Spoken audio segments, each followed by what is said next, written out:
Alright guys, so it never ends. Randy's truck lost power, so we're about to replace the cam sensor. It's a 7.3 hot air motor, and so he says it seems like it's skipping real bad. It could be water in the fuel, could be the IPR. I mean, these things are pretty simple, the 7.3s.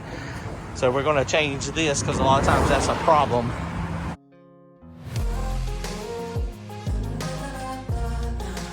Alright guys, so we made it to Darlington, almost. We're at the truck stop to get fuel, and truck won't start back. Sorry, man. So luckily the boys at O'Reilly's, we called them up, and Hartsville, is that what it was? Hartsville, I believe. Oh no, I thought it was Florence. Florence right here. Okay. We got there like 1 till. They stayed a little bit after us. We got a new ICP valve. I don't know if this is the problem or not, but it won't start at all now. And I don't know, shine that light down there, Randy. I don't know if y'all can see. Yeah, this one is very difficult to get to. This is non-intercooled, but I would have thought it would have been easier, but for some reason it's not. Our boy Brad that stays close up here, he's sending one of his boys out here to help us too. Brian's on standby. It is now, what time is it, 9:30? I don't even know, I think it's 10. It might be 10. Our goal, we were getting to the track. We were going to race tonight, but now I don't even know if we're going to we might get to unload the car. If we get there. Well, we got work to do to it too. So I mean, this is part of racing life though, man. You got to be able to work on stuff and make stuff happen. Life. This is 7-3 life. Yeah, but I mean, you know, it is what it is. I mean, they're reliable and they're pretty mechanical and pretty easy most of the time.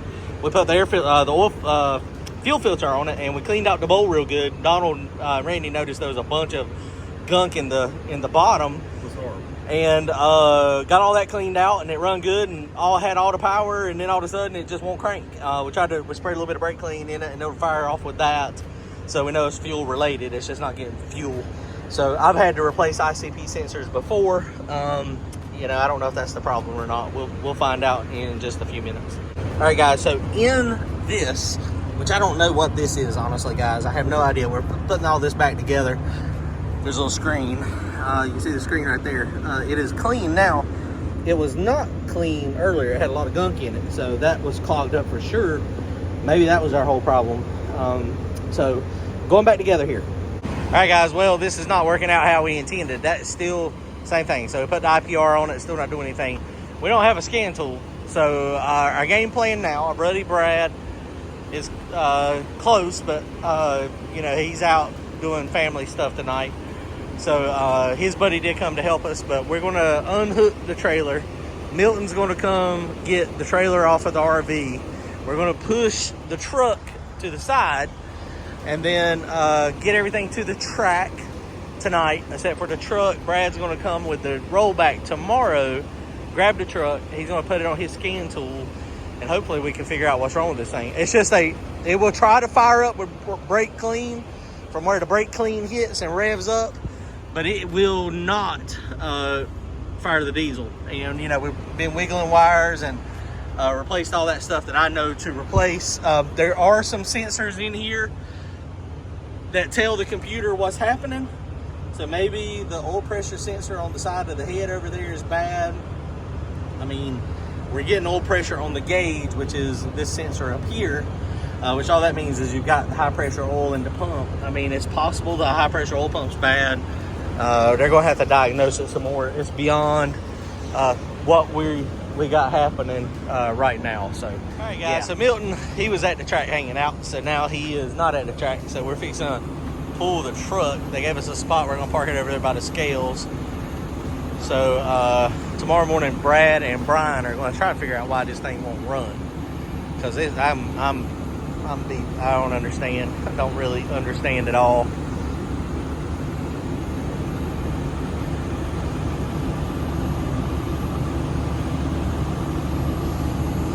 Yeah, go ahead.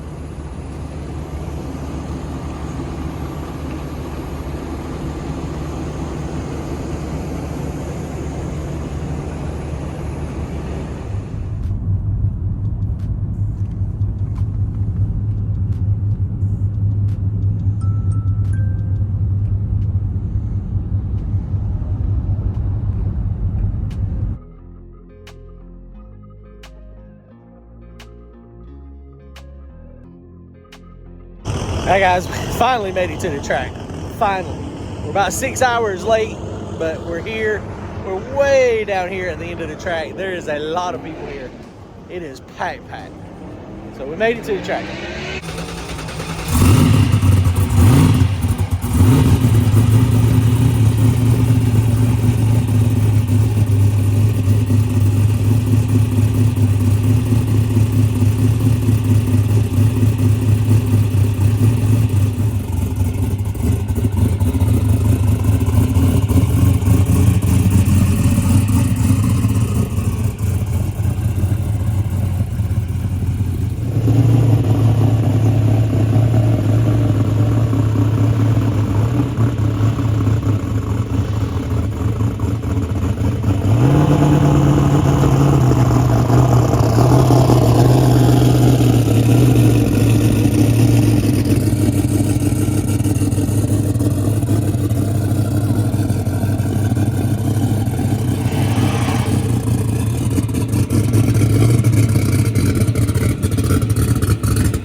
All right, guys, well, here we go. We got this thing. Randy went and warmed it up, done a trans brake test, made about 7.6 pounds of boost.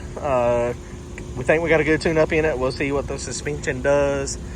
For some reason, I don't really understand why, but we tried to lower the back of the car, and it feels like something's binding back there, honestly, guys. I don't know what it is, but something's binding. And the reason I say that is because previously, with it pushed up, with the shock pushed up on the bracket, it was a little higher in the back for sure.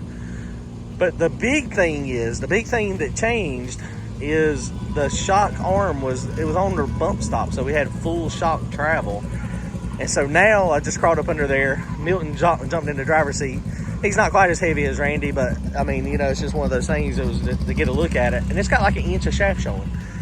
So I don't know exactly what's binding. So tomorrow morning we may end up taking that shock, moving it back up, and maybe it won't drastically change ride height, because I don't think the ride height really dropped much. We wanted it to drop some, but I don't know if it did. So yeah.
All right, guys. Well, we were trying to make one more pass, but it just ain't gonna happen. They just closed down the lanes.